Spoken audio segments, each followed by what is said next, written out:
Boa tarde. Hoje eu vou apresentar um trabalho sobre o IBM System 360 e a multiprogramação para a disciplina de Sistemas Operacionais. E o trabalho foi orientado pelo professor Antônio Henrique Figueira Louro. Os integrantes do meu grupo são somente eu, Ronaldo Ribeiro Porto Filho, tá? Então hoje aqui eu vou apresentar as características de uma das famílias de computadores mais importantes de toda a história da computação, o IBM System 360, que foi lançado em 1964. E meu principal objetivo é entender como essa máquina ajudou a consolidar os mecanismos que tornaram a multiprogramação uma realidade prática e muito eficiente, tá? Para entender o tamanho do impacto do IBM 360, precisamos olhar para o cenário da tecnologia antes de 1964. Nessa época havia uma incompatibilidade total. Cada modelo de computador era um universo isolado, com seu próprio hardware e software. Se uma empresa quisesse atualizar seu equipamento, ela precisava reescrever todos os programas do zero, e além disso, as máquinas eram muito caras, extremamente caras. Nessa época também não existia interação em tempo real que temos hoje, clicando em telas e botões. O trabalho era feito em lotes, tá? E a unidade básica disso era o chamado job. Um job era um pacote físico completo que o usuário entregava para a máquina processar. Ele continha o código do programa, os dados que seriam calculados e as instruções para o sistema operacional. A máquina lia esse pacote e executava tudo do início ao fim, sem interação humana nenhuma. Tá? Essa era a unidade básica. O problema de processar um job de cada vez, especialmente em máquinas tão caras, era o desperdício gigantesco, né? A CPU frequentemente ficava ociosa, literalmente parada, só aguardando as operações de entrada e saída, como a leitura de cartões, fitas ou discos, que seriam a leitura mecânica desses jobs, né? O processador calculava rápido, mas os periféricos eram lentos, tá? E foi para acabar com esse problema que a IBM anunciou o System 360. Eles criaram uma família de máquinas com arquiteturas padronizadas e compatíveis entre si.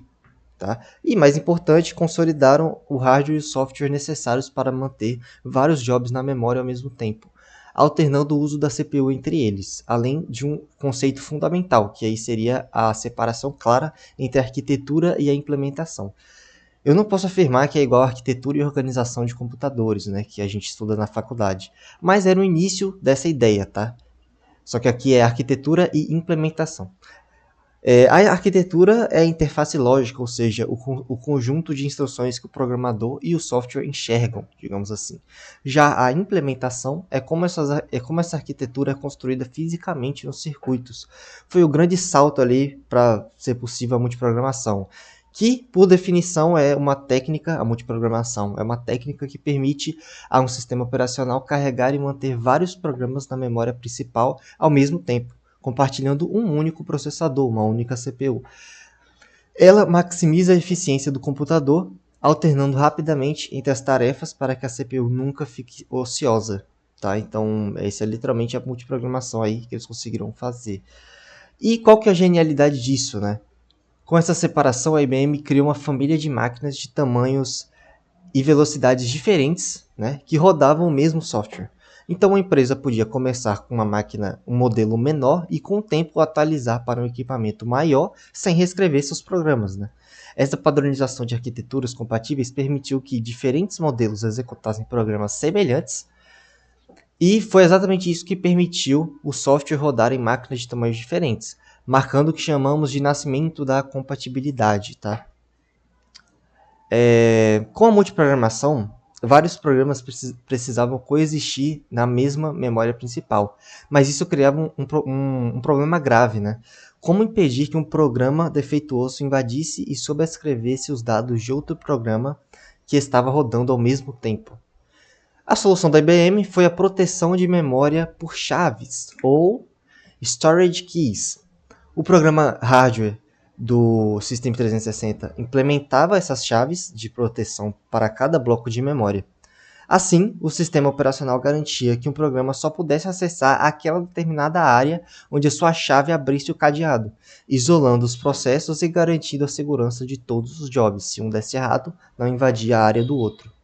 Com a memória segura, a IBM precisava resolver o gargalo de ociosidade da CPU. Para isso, utilizaram canais de entrada e saída independentes. Esses canais eram processadores dedicados apenas para gerenciar a comunicação com os periféricos. Enquanto eles faziam o trabalho lento de transferir dados de um disco para a memória, a CPU principal ficava totalmente liberada para continuar executando as instruções de outros programas simultaneamente. E como a CPU sabia a hora de parar e voltar, através de um sistema de interrupções abrangente. Quando um programa iniciava uma operação de entrada e saída, o sistema disparava uma interrupção.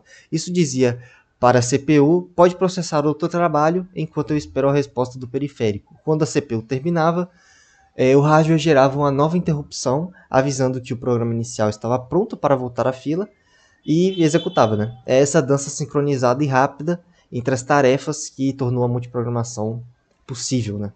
Então, você pode ver aqui no slide, que tem essa foto de sistema monoprogramável. Temos aí a CPU e aí, em dado momento, ela fica livre, ou seja, ela fica ociosa, só esperando a entrada de outro job, que seria esse input e output de cima. Com o sistema multiprogramável, a multiprogramação entrando em cena, a gente tem aí a CPU que ela nunca fica ociosa e ela só está realizando outro trabalho enquanto o sistema de entrada e saída está implementando outro. Então ela está fazendo ali o trabalho 1, aí depois ela muda para o 2, enquanto o input e output está implementando ali outro job, novamente 1, E aí ela nunca fica ociosa. Então, além das interrupções de hardware, o IBM 360 organizou a forma como o software pedia ajuda através de instruções SVC, ou Supervisor Call. Como a memória e o hardware eram protegidos, os programas comuns não podiam acessar diretamente os periféricos. Então, sempre que um programa precisava imprimir algo ou ler um arquivo, ele executava uma instrução SVC.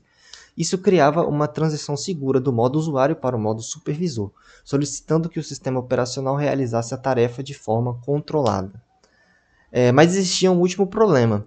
Se um programa entrasse em um loop infinito e nunca precisasse fazer uma operação de entrada e saída, ele travaria a CPU para os outros jobs. Para evitar isso, o hardware contava com um timer de intervalo.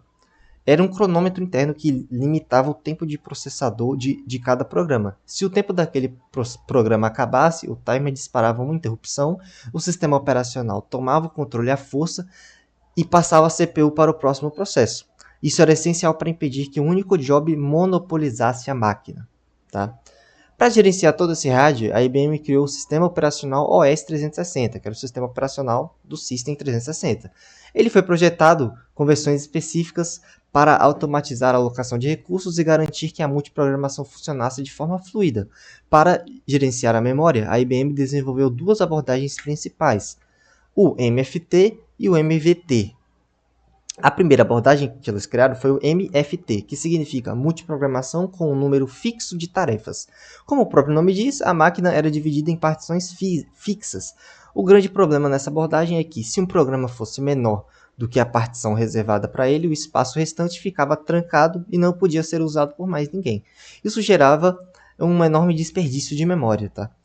E para resolver esse desperdício surgiu o MVT, ou multiprogramação com um número variável de tarefas. Diferente do modelo anterior, o MVT utilizava partições dinâmicas. O sistema operacional alocava para o programa exatamente a quantidade de memória que ele precisava naquele momento. Isso otimizava o uso do sistema de forma drástica, permitindo que muito mais programas rodassem ao mesmo tempo.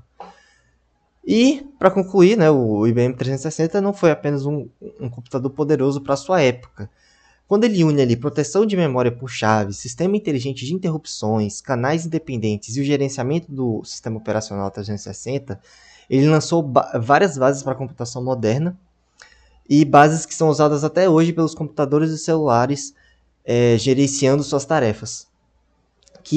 Esse sistema que os computadores modernos usam nasceu com o System 360, toda essa lógica, todos esses conceitos. Então, muito obrigado pela atenção.